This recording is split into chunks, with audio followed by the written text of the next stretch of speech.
Welcome to another deep dive. Today we're going to explore a really fascinating transformation in Japan's business world. That legendary post-war model that brought them so much success, how it's evolved into something entirely new. We've got some Cool. great excerpts here from Ulrike Schaede's Choose and Focus to help guide us. So what kind of journey are we embarking on today? It's going to be a captivating one, for sure. We're going to delve into Japan's economic evolution, and we'll uncover how forces like deregulation, globalization, and just the strategies companies are using, have completely reshaped industries, business practices, even employment trends. And we're going to look at real-world examples of companies and industries adapting in remarkable ways. Okay, so Japan's post-war economic miracle is pretty well known. Where do we even begin to unpack this shift? Well, let's imagine a system built on diversification. These intricate networks called keiretsu, and those strong ties with the main banks, right? So companies, they weren't just in one business, they were in many, often bound by cross shareholdings, kind of owning parts of each other. And the main bank wasn't just some lender, it was like a guardian, offering financial support, guidance, even stepping in to rescue a struggling company. Hmm. Very different from the competitive free market model we often see today. But we can't forget about lifetime employment, right? Right. Employees expected to stay with the same company throughout their entire careers. It bred unwavering loyalty on both sides. Companies invested heavily in their workforce's training, and the employees, they dedicated themselves to the company's success. It was a system that worked, for a while at least. Diversification, cross-shareholdings, main banks, lifetime employment, the recipe for Japan's economic dominance. But then Schaede calls this a period of strategic inflection, a turning point. What were the vulnerabilities that led to this? Well, you see, stability can sometimes lead to rigidity, right? Yeah. So companies nestled in this really supportive web, they weren't always motivated to take those big risks or really prioritize innovation. The focus was more on maintaining harmony and market share. There's this interesting story about Mazda's crisis back in the 1970s. Instead of letting them falter, the Sumitomo Group, they rallied around Mazda, encouraging even their own employees to buy Mazda cars. It shows the loyalty and interconnectedness of that era. A level of commitment we rarely see today. But of course, the world was changing. What specific factors forced Japan to really confront this strategic inflection point? So picture it, the late 1990s. Japan is grappling with these social and economic crises, a banking crisis is unfolding, and a powerful China is entering the global stage. The pressure for legal reform was mounting as well, transparency and accountability becoming increasingly important in this globalized economy. Quite a convergence of challenges to the status quo. So how does a nation so rooted in stability even begin to adapt? That's where choose and focus comes into play, right? It seems like the opposite of everything we've discussed so far. Choose and focus represented a pretty radical departure. Companies were urged to shed those underperforming businesses, streamline their operations, and sharpen their competitive edge by concentrating on their core strengths. Not just theory, but action. Companies like Matsushita, which we know as Panasonic, they provide a good example. They were involved in everything from electronics to household appliances. How did they manage this shift? Matsushita underwent this dramatic restructuring. They divested businesses, cut costs, and poured resources into research and development, focusing on advanced technologies. They transformed from the sprawling giant into this focused tech leader. They became major players in plasma TVs and mobile phone tech, for example. A bold move, given their history. Did this choose and focus mentality spread across the business world? It resonated with many Japanese companies. They realized that agility, efficiency, and innovation were crucial in this globalized economy. But this transformation wasn't limited to individual companies. It really shook the foundation of those powerful keiretsu, those intricate networks we discussed. We talked about loyalty and interconnectedness, but the keiretsu were bound by those cross-shareholdings. Did that start to unravel? In a big way, banks began selling off their equity stakes. And companies, they started forming these new alliances, sometimes even across those traditional group boundaries. Imagine those bright lines connecting the keiretsu on a map and they begin to fade, and new connections emerge. It was a signal that Japan was becoming less insular, more open to those fresh possibilities. It paints a picture of a system in flux, and that must have created a power vacuum. Who stepped into that space? Well, it was foreign investors. They sensed an opportunity in this evolving market and weren't afraid to shake things up. They pushed for higher returns and demanded greater transparency, and this, in turn, spurred a corporate governance revolution. So a revolution sparked by internal and external pressures. Was this foreign influence a net positive, a net negative, or somewhere in between? Well, that's a really complex question, no simple answer. On one hand, it did push companies to become more efficient and focus on shareholder value. But on the other hand, it did disrupt long-standing relationships and contributed to job losses. The classic dilemma, right? Balancing progress with tradition. It seems this shift impacted everything from those subcontracting relationships to the lives of everyday consumers. But we'll have to save that for part two of this deep dive. We'll pick up right where we left off with a closer look at how these transformations played out in different sectors of the Japanese economy. We've been talking about those big corporate players, but let's look at the intricate web of subcontracting relationships that really powered Japan's manufacturing success. In that older system, it was all about loyalty and long-term partnerships. Those big manufacturers cultivated these networks of suppliers, often through exclusive agreements. It sounds very different from the competitive global supply chains we see now. Yeah. How did this system adapt to Japan's transformation? Well, as competition on a global scale heated up, these relationships underwent a major shift. The emphasis moved from, those lasting partnerships to a more transactional model driven by price. It became less about close ties and more about finding the best deal. So a move toward a more global procurement strategy, was that the case across all industries, or were there exceptions? Take the automotive industry. It's a great example. Car manufacturers still relied heavily on subcontractors for parts, but they started sourcing those lower value components through open bidding.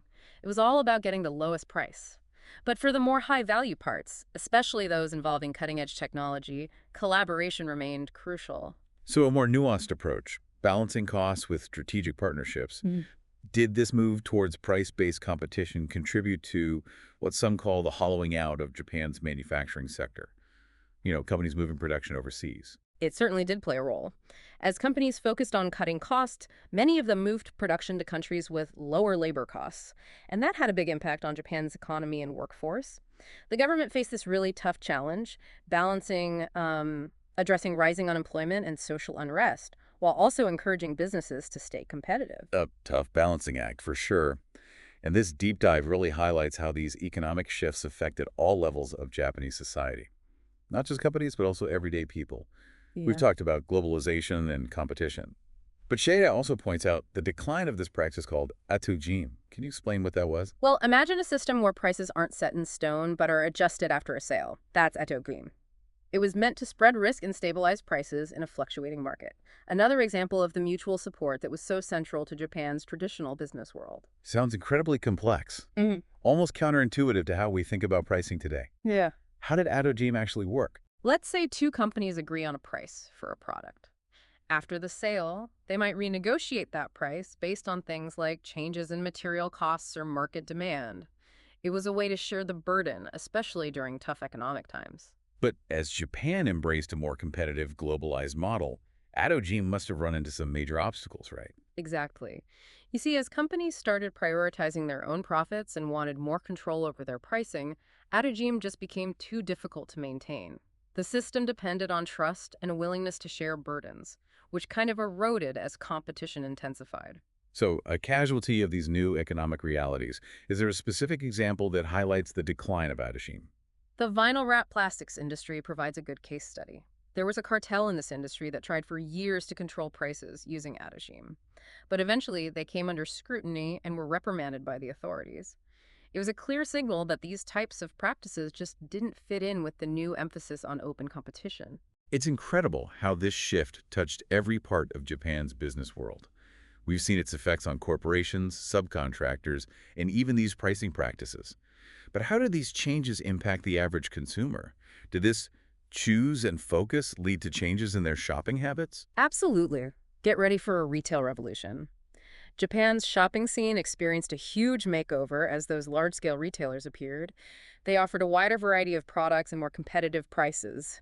Those traditional small shops that used to be everywhere, they faced a big challenge. It's a familiar story, I guess, those big box stores reshaping retail around the world. But Japan's tech-savvy population must have been pretty quick to embrace online shopping, right? Oh, definitely. The rise of e-commerce gave consumers the power to shop from home, compare prices from tons of sellers. Platforms like Rakuten and Kakaku.com really took off. They provided these online marketplaces and sophisticated tools for comparing prices. It wasn't just about replicating those physical stores online. They used technology to offer new features and improve the whole shopping experience. Exactly.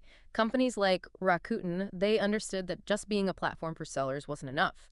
They had to incorporate things like product reviews, price comparisons, loyalty programs, cater to those increasingly informed and demanding shoppers. This must have been a tough transition for companies used to doing things the traditional way in Japan. You're right. Some struggled to adapt. They held on to those outdated practices and couldn't keep up with what shoppers wanted. But others, they embraced the changes and found ways to flourish. They understood the need to make the customer experience better, to streamline their operations, and use technology to their advantage. A real testament to the resilience and adaptability of Japanese businesses. We've seen corporations transform, supply chains restructure, and the retail sector undergo this complete upheaval. But what about that famous lifetime employment system? Could a practice so deeply ingrained withstand these powerful forces?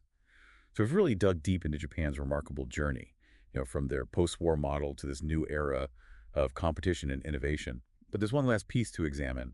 What happened to that famous lifetime employment system? It feels kind of contradictory to all this dynamism we've been discussing. You're right, lifetime employment, it was a pillar of Japan's post-war success. But it came under immense pressure as the business landscape shifted. Could such a system truly survive in a world demanding constant change? So did companies just ditch it completely, or did it evolve in some way? More of an evolution, really. Companies still saw the value in their experienced workforce. They weren't eager to just sever those long-standing ties, but they also knew they had to adapt. How did lifetime employment reconcile with the demands of this changing economy? Well, there were legal reforms that allowed businesses to let go of employees under certain conditions, and performance-based pay started to gain traction. The idea of staying with one company your whole career, it shifted from this absolute guarantee to more of a long-term commitment, but one that depended on performance and the changing needs of the business. A subtle but significant shift. Right. What impact did this have on, the mindsets of both employers and employees? It became less about just loyalty and more about specialized skills, and staying competitive in a rapidly changing job market. Employees couldn't just rely on seniority anymore. They had to develop a wider range of skills and show their value. Fascinating. So lifetime employment didn't just vanish. It adapted, reflecting the new era. It's a great example of how even those deeply rooted practices can change with the times. Absolutely. And it raises an interesting question. What's the right balance between stability and flexibility in employment models? It's something to consider not just in Japan, but in workplaces everywhere as the way we work continues to evolve. A question worth pondering for sure. As we approach the final chapter of Japan's business transformation, we see this intriguing development, the rise of venture capital. It seems like an unlikely fit for a nation known for its conservative approach to business. At first, venture capital struggled to take root in Japan. Those structures we discussed earlier, the keiretsu, those close relationships with main banks, they provided a safety net for established businesses, which made it hard for startups to get funding and compete. So how did venture capital and Japan's traditional business culture eventually find common ground? What led to its acceptance? As Japan's economy changed, those traditional barriers began to crumble, and those new technologies, especially the internet, created opportunities that demanded a different approach. There was this growing sense that nurturing innovation was essential if Japan wanted to remain competitive globally. So internal pressures and external possibilities coming together. Any particular examples that illustrate this shift? The story of SoftBank and its founder, Masayoshi Son, is a perfect example. Son, he started as a software distributor, but he quickly saw the potential of the internet and made these bold investments in companies like Yahoo and Alibaba, and those paid off big time. I bet those successes gave him the capital and influence to challenge the status quo in Japan. He did.